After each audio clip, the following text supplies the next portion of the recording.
Now, these are my dwarfs right now. Um, I think I've gone through them all. Well, we can check them again just to make sure that we haven't missed any of them. So this is our miner. The only skills he got, they both miners got in the start, was level 5 mining. I chose him as a miner because she was slow to tire, which is one of the best attributes, or one of the better attributes of a miner. It means she can do it a long time before she has to go to sleep or do something else. The other things are a bonus, but not really interesting for a miner. And let's check this one. This female miner, she is indefatigable, which is even better than really slow to tire. So she will be even better at mining for long stretches of time. Now here is something she has that the other dwarf didn't have. She has a great feel for the surrounding space, which means that she will be less likely to dig in a pattern that will cause her to fall down a deep pit if I accidentally designate um, digging in a stupid way. So that is a really great attribute to have for her. Hopefully I won't do that, but who knows. And here we have our let's see what he was. He was our carpenter, mason, weaponsmith, armorsmith, and building designer. So he is our go-to guy for most of the construction in the start. He will be of huge importance to making any tools. Of course I didn't really need to set him as a weapon and armorsmith in the embarkation screen. But I like to do that because then at least they have some skills. And he didn't really have any great features to pick him as our go-to guy. He just didn't have that many bad attributes. So let's go to our woodcutter. This is our woodcutter slash military axe man, or perhaps woman, I can't remember. Let's see. Woman. She is agile. That's probably the only reason why I chose her as the military um, and woodcutter. She was, I think she was the last dwarf I chose in skills. Uh, no, she was one of the earlier ones.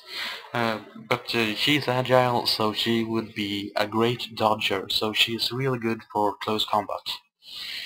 And well, that makes her survive a little longer, so that's the reason why she's the military creature. Now, one thing that I tried out this time is to make her a novice teacher, and that's to um, see if that actually impacts when I want to start training in the military in year 2. It's not really that important in year 1 because I don't really have time to invest into a military, because then it would just slow down the building on my fort.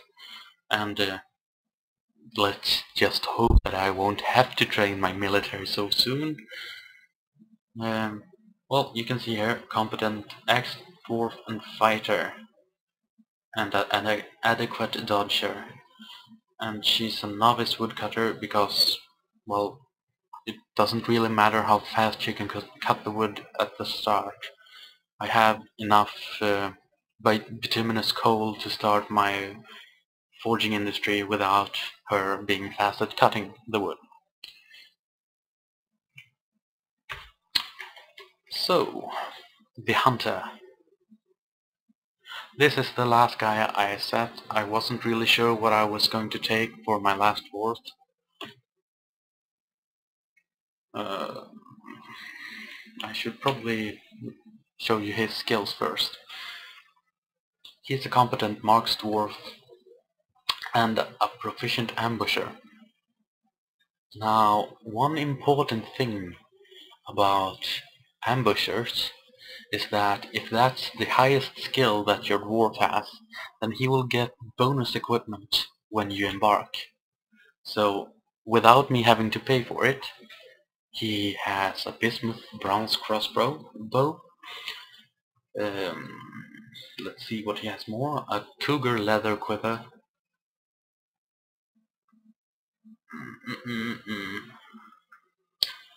some armor, a leather cap,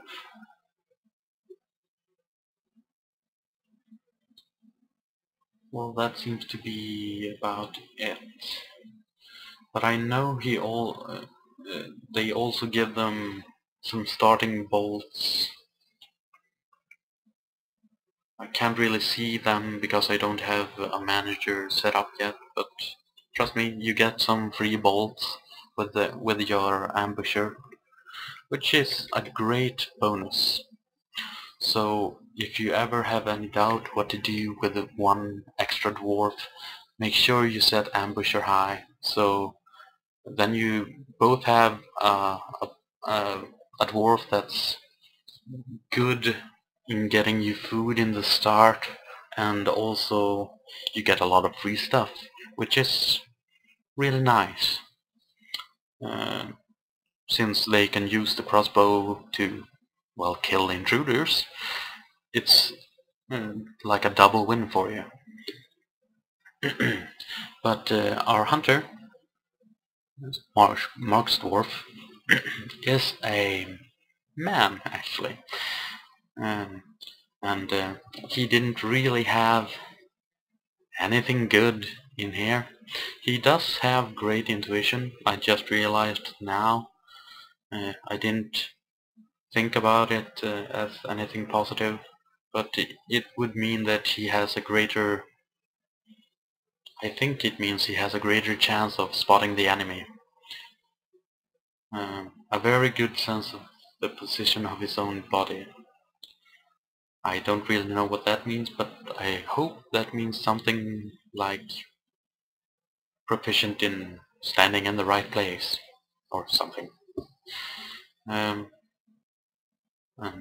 this poor spatial sense, I don't know if that's a negative for Mark's dwarf, but he was the last one I chose what he would be, so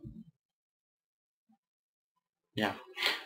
I maybe should have mentioned this, but the green stuff here is the most important of the dwarf, at least if you just care about what he's doing. The red stuff is the bad stuff, of course, yeah, in the most usual manner. You can read a lot of this text, and it can seem very, very overwhelming. But the most important stuff is here in the start. He is very weak, and then it follows with the green stuff that's positive. And then in the end you have this slightly darker than this, his preferences in eating and stuff. It says his social and other more hard to determine skills. You can mostly guess from what it says, but it's not really that forthcoming with what it really does for a dwarf. So the top ones are the most important, and these lower ones are interesting is probably the easiest way to describe them.